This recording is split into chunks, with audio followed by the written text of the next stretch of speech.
Board. Thanks, Mark. Thank you. What page is it? 31 and 35. Thanks. Welcome. You're going to brought Chairman France, and he could sit on the other side of the table for a change. He looks good over there. You'll have to build it. Are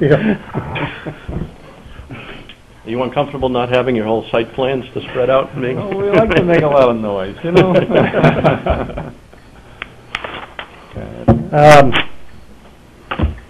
The budget, again, has not changed previous years. The only thing I will note, and I think the board is aware, the planning board did authorize a salary increase for the planning secretary position. I think it was in July of this year. So it's gone into effect, and of course that will be, in successive year budgets. So that's pretty much it. Question? Yeah. Did you want to say something, Yeah, Fran? just a little history on that. We started to do that about a year ago, and I found out we were basically too late in the budget process. So we made sure that we got in early enough this year. I dealt with Mr. Welch to make sure that we were on solid ground financially, and Mr. Schwartzer as well. So we did make an adjustment about a month ago, I think it was. The board was, very supportive of doing that, and that was for the remainder of this year. And then, of course, we're looking to continue that in the 2013 year, I guess it is. So. Questions for our gentleman, Mr. Bean? No, Mr. Chairman, thank you. Mr. Nichols? So this wage increase has already been implemented. Yes. I would just make the same comment that I made to do with the library, and I'm not sure how we do this, Fred. We're essentially circumventing the voters. Normally you would put it in the budget, the voters approve the budget, and it's there. If we just give raises out, and then they're contractual commitments, and they're in the next year's budget, you've cut the, I don't know how you cut the voters out of the approval cycle. Well, we didn't exceed the budget, the bottom line of the budget. But it's added next year. It's in your, Mike, is this in the default budget?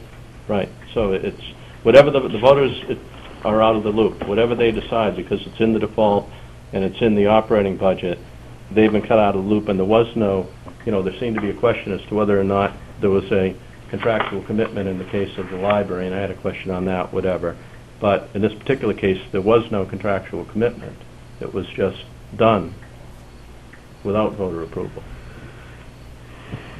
Well, the planning board has the right under the statute, 273-24, I believe it is, to engage and pay employees. Just like when the selectmen give a salary increase, whether it be union or non-union, that's a contractual obligation for the town, and it's going to show up in the default budget. To do otherwise would be to give an employee a raise and then take it away. Right, but my point is, and I don't think I'm advocating taking anything back. That would not be appropriate. But my point is going forward, these things, otherwise you're circumventing the voters. I'm hard-pressed to believe there's something in SB2 that allows libraries and planning boards to do it, and not boards of selectmen or whatever, that these things should be in the budget, and the voters should have an opportunity to approve or not these things prior to them being implemented. In fact, you've already done it.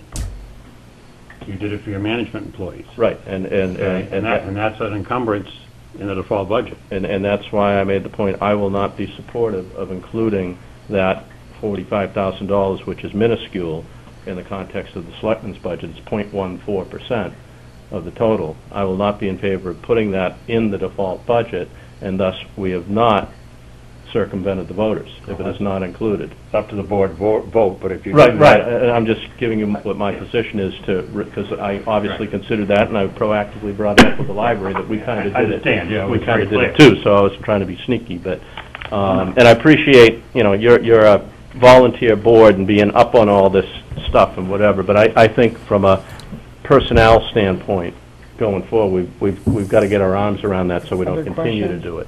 Yes, health insurance. As you probably heard from the discussion, all of the union contracts as well as our non-union employees, the percentage by the employee has increased, paid by the employee as the simple version has increased by 10 to 15%. There's basically 2 employees, planning board, correct? At least that have health insurance or whatever. Are they both, Jamie, yourself, and Lori, paying 10%? 10%, right. Has there been any consideration, were you aware of the steps that we have taken to kind of follow what the town has done? And as Mike pointed out, it's not like we're being going to 15%. School teachers are paying 25% for the Blue Choice Tier 3 plan. No, he wasn't. Hard for aware of Jamie that. to comment because Yep. he's kind of got a self-interest in it. But I think that's something that I'm making, you aware of it. It's not within the selectmen's purview to be able to say, you have to increase it or whatever, but I think from the standpoint of fairness to the taxpayer and fairness to the other employees, when it comes to health insurance and the percentage that's paid, it shouldn't matter, in my opinion, whether you report under the Board of Selectmen or the Planning Board or the library or whatever. That's my opinion. And that's all I have to say. I think that's enough. Do you want to say something, Fran? Yeah, going back to the salary adjustment, we didn't simply do that willy-nilly. What we did was we looked at the existing union agreements that you've recently put in place, and we were substantially behind those. In addition to that, we looked at a number of other communities in the area, and we were substantially behind those. I think our track record is, with that particular position, we've had a series of employees that filled that and moved on simply because of the fact that we were substantially below the rest of the town government. We had one employee that moved upstairs with Mr. Welsh. We had another employee who moved across the hall to assessing. She has since left the town government. But we were running into a continuum of problems in that position, and mainly due to the fact that there were comparable positions in the town hall that were being paid substantially more. It was the overwhelming support of the board that it was the right thing to do. Thank you for your guidance. Mr. Pierce? Just to follow up on that, I appreciate what you're saying there. I really do. I appreciate that 100% because, you're trying to make sure your employees are paid properly, and you want to have, it's nice to have one that you can count on and come into meetings to record your meetings and so on and so forth. I have no problem with what you just said whatsoever.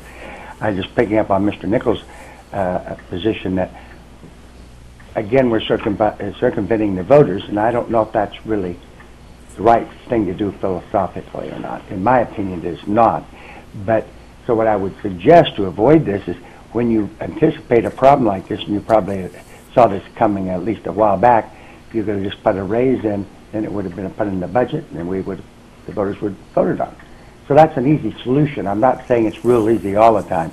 And when it comes to the union contracts, the big concern that I have, and I don't want to beat this to death, but if we are asking in our negotiations for our union folks, which are all good people, to go along with this guideline, and then we don't ask everybody else to do it, what kind of a message is that sending to those people?